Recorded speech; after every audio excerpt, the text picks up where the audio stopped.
Well, hello, Emmanuel. We gather for our fifth week in James's letter. This week we finished the third chapter, and the topic is wisdom and how we know whether or not we have wisdom or somebody else has wisdom. And I love how right here at the very end he poses a question to us. Who is wise and understanding among you? Answer that. In your circle of influence, who would you consider some of the wisest people? Who would you pursue for counsel or intelligence or wisdom, and why? What is it about that person that makes them wise? Well, James sort of answers it for us, and hopefully that person you're thinking of has these characteristics as well. Who is wise and understanding among you? By his good conduct, his actions or her actions, let them show their works in the meekness of wisdom. And then James gives us a contrast, which James is so good at doing. Here's God's way, here's the world's way, and he says, look, I can tell you what's not wisdom. Bitter jealousy, selfish ambition, boasting, and falseness to truth. And then James uses these words, this kind of wisdom, which some will see as wise, the world will see as wise, is earthly, unspiritual, and demonic. Pretty intense, pretty heavy language to use. So you see, James shares the general biblical conception that wisdom is not simply knowledge. It's not simply cleverness. It's not astuteness, but rather, it's the profound understanding of what the good life is or ought to be, how it could be. Such wisdom produces concord, it produces harmony between people and groups of people, communities, countries, states, you name it. This kind of godly wisdom, heavenly wisdom, wisdom from above, contrasts sharply to the calculating egoism, which is the cause of so much pain, so much disorder, so much dysfunction, and as James would put it in his letter here, every vile practice. There's a rather funny phrase that has been found in centuries of rabbinical literature, and it goes this way. It's describing people who know a lot, people who have a ton of knowledge, people who might even consider themselves wise. And this is the phrase. It says, asses laden with books are still just donkeys. Asses laden with books are still just donkeys. We've got this phrase we throw around all the time now, which is knowledge is power. And the reality is we have access to more knowledge now than we've ever had in the history of the world. With the internet, with our phones, with our supercomputers and our laptops, we can access anything all the time. But do we have more wisdom? Are we a wiser world than we were 2,000 years ago, 4,000 years ago, 5 years ago? Proverbs 2:6 says this, for the Lord gives wisdom. From his mouth comes knowledge and understanding. I highly encourage you, if you have time today or this week, to read that entire proverb, Proverb 2. It beckons us to a kind of wisdom that is action-oriented, that influences our behavior rather than just the amount of knowledge we can retain. And this, of course, harkens back to James 1:5, which was the very first sermon in this series. If anyone lacks wisdom, let them ask God, who gives generously to all without reproach, and it will be given to them. And so after describing what worldly wisdom looks like, selfish ambition, boasting, falseness, lying, bitter jealousy, this worldly wisdom. And truthfully, we're going to talk about this in a moment, we relish that kind of wisdom. We applaud that kind of wisdom as a society. James says, let me show you what wisdom from above looks like. Let me show you what wisdom, when requested from God, what that looks like. And so he uses a litany in verse 17 to describe what that wisdom looks like. And it starts with this word. It's pure. It's unmixed with evil. And it starts there. God's wisdom is pure. Pure in intent, it's unassociated and unmixed with evil. And we're going to see what some of that evil wisdom looks like. James then says, God's wisdom is peaceable. Isaiah 52:7 says, how beautiful on the mountains are the feet of those who bring good news, who proclaim peace, who bring good tidings, who proclaim salvation. Peace. Peaceable. God's wisdom brings about peace. Instead, in our world, peacemakers are often seen as wimps, pushovers, or weak. We live in a world where we love winners just as much as we love losers. We revel in losers.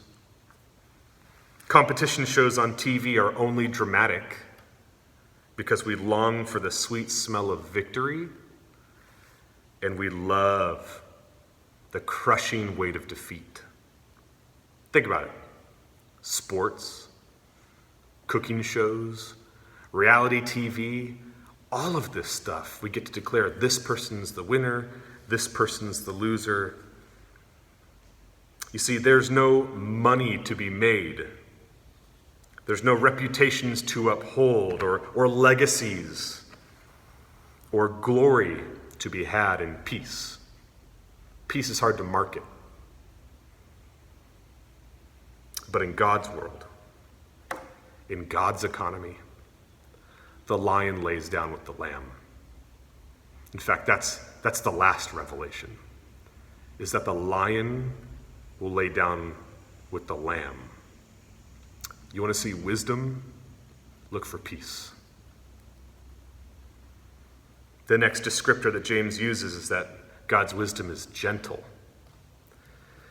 About 10 years ago, there was a really prominent pastor, very influential pastor, who was trying to reclaim Jesus' masculinity. He felt as though Jesus had been feminized over the centuries, that the church had turned Jesus into, in his words, a pansy. He said he couldn't work for a God, he couldn't serve a God, he couldn't worship a God that he was stronger than. This pastor said he needed his Jesus to be like an MMA fighter.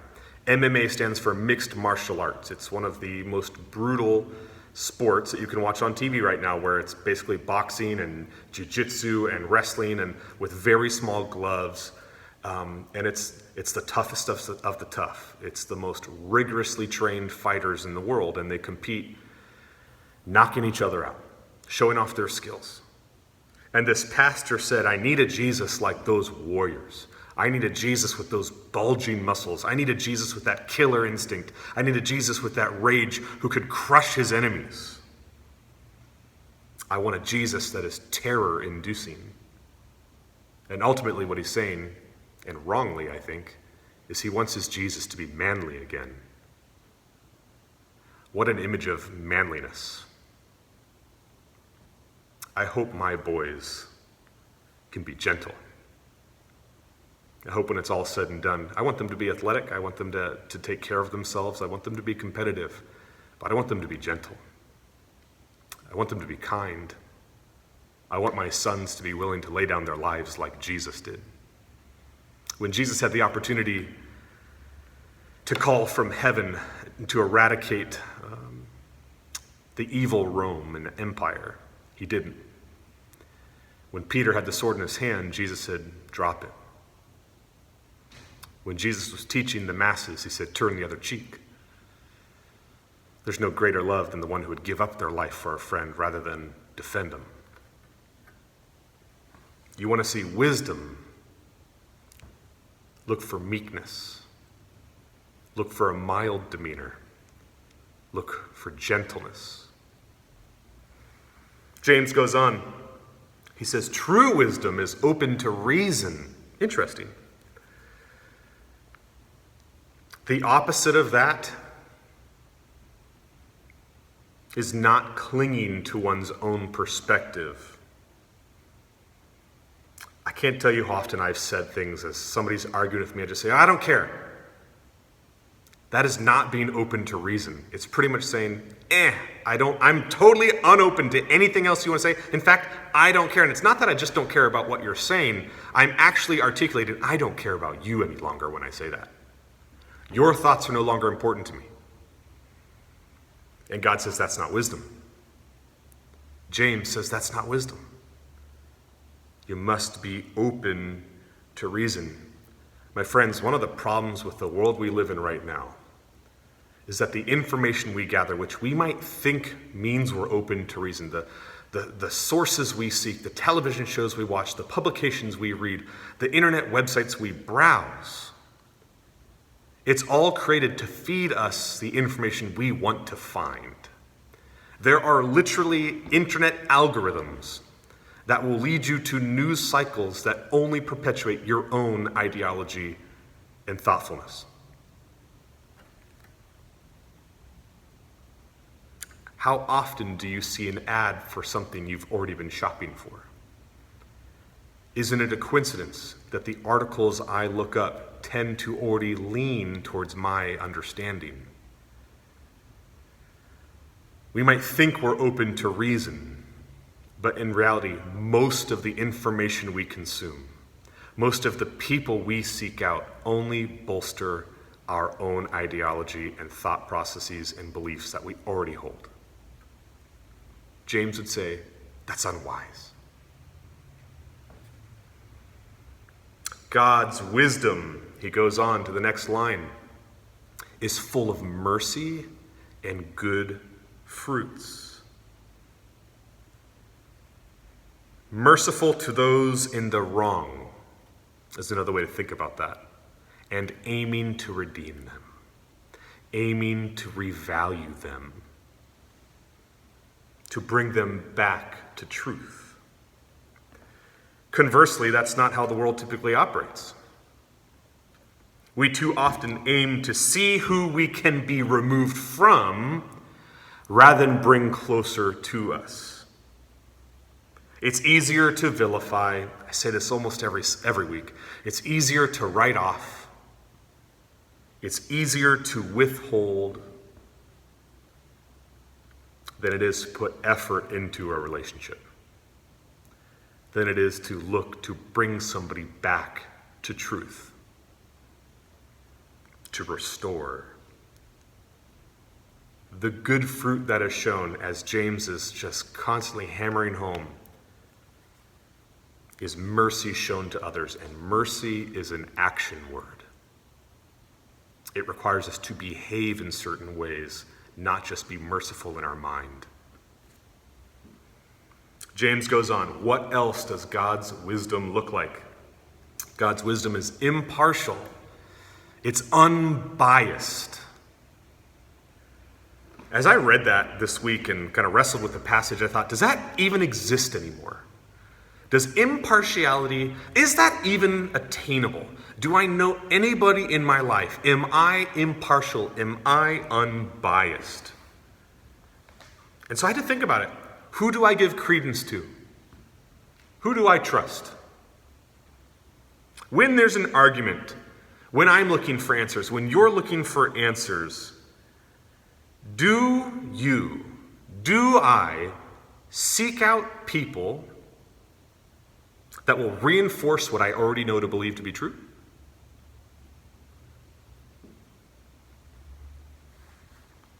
Or do I look for an unbiased person? Or better yet, do I look for somebody to reason with openly, who I might already know disagrees with me? I think most of us seek out people that will affirm what we already believe. I certainly default to that. And James says, unwise. The last indicator for God's wisdom is this word that James used, which is sincere. What a refreshing word. Sincere.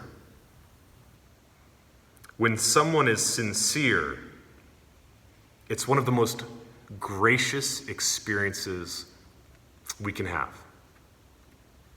Why? Why is sincerity so refreshing to us today? Sincerity lacks manipulation. Sincerity lacks agenda. Sincerity sees you as a whole person rather than a resource to be mined and used. One way to think of the opposite of being sincere is if somebody's sincerely looking at me, they're not looking at me as, or assessing me for my resourcefulness. Somebody who is sincere takes you as you are, rather than assessing you for your resourcefulness, how they can use you. You see, when they need to use you, they lie to you. They manipulate us. They woo us. They try to influence us to their side, to a side, for a cause, for a vote, for glory, you name it. Their glory, by the way, not God's glory. This is why sincerity is so refreshing these days. We're constantly being lobbied by politicians, by pastors, by family members, by brands. I mean, really, you name it. Everyone is selling us some kind of good. And that feeling of being used is painful. James calls that selfish ambition. He calls it every vile practice. It creates disorder out of God's order. So James finishes his chapter on wisdom, or his section on wisdom, by saying the harvest of righteousness is sown in peace by those who make peace. We live in a world that promotes agitation, that sows seeds of division, and Christ calls us to another way of being, another way of living. So the question gets asked, are we ever allowed to be critical? I mean, if I've got to be pure and sincere and gentle and open-minded, do I ever get to be critical? Do I ever get to call out the wrong in the world? Do I ever get to call out evil when I see evil? N.T. Wright, famous theologian and scholar, as you've heard me quote him before, says this is our challenge for people who are trying to live in God's wisdom, but also call out the evil of the world as we see it. This is what he says. The challenge then for God's people is to be able to tell the truth about the way the world is, about the way wicked people are behaving, without turning into a perpetual grumble, and in particular, without becoming someone whose appearance of wisdom consists of being able to find a cutting word to say just about everyone and everything. What I hear him saying is, don't be a cynic. Trust that people's intentions are good. And if you're going to call people to truth, don't do it with grumbling, and do it in kindness. Friends, I don't know much. And in fact, the older I get, the less confident I am in a multitude of things. But here's some things I know from this passage, from my studies this week. Wisdom is not arrogant. Wisdom is not self-righteous. Wisdom is not hot-headed, and wisdom isn't deluded. Wisdom is not manipulative. And maybe more important than all of those is that wisdom doesn't cause harm. God's wisdom does not cause harm. Wisdom is freely given by God. And it's our actions, our good conduct, that act as a barometer for us to determine if we are participating in God's wisdom. When people see you approaching, when people see me approaching, when you log into a Zoom meeting, when your neighbor sees you as they pull into the yard, what do they see? Is it bitter jealousy? Is it selfish ambition? Is it boastfulness? Is it falseness of truth? Can they trust you? Can they trust me? Or better yet, do they see a person of pureness, of peace, of gentleness or meekness, somebody who's open to reason, full of mercy, impartial to all, and somebody who's sincere? Far too often I fall in the first category, and I think many of us do. And James has a hard word for us. He says we are accomplishing hell's work. The origin of our wisdom comes from the demons, he says. It's demonic work to succumb to worldly wisdom. I see it praised all around me in headlines, in promotions, in politicians, in publications, and I see it in myself more often than I like to admit.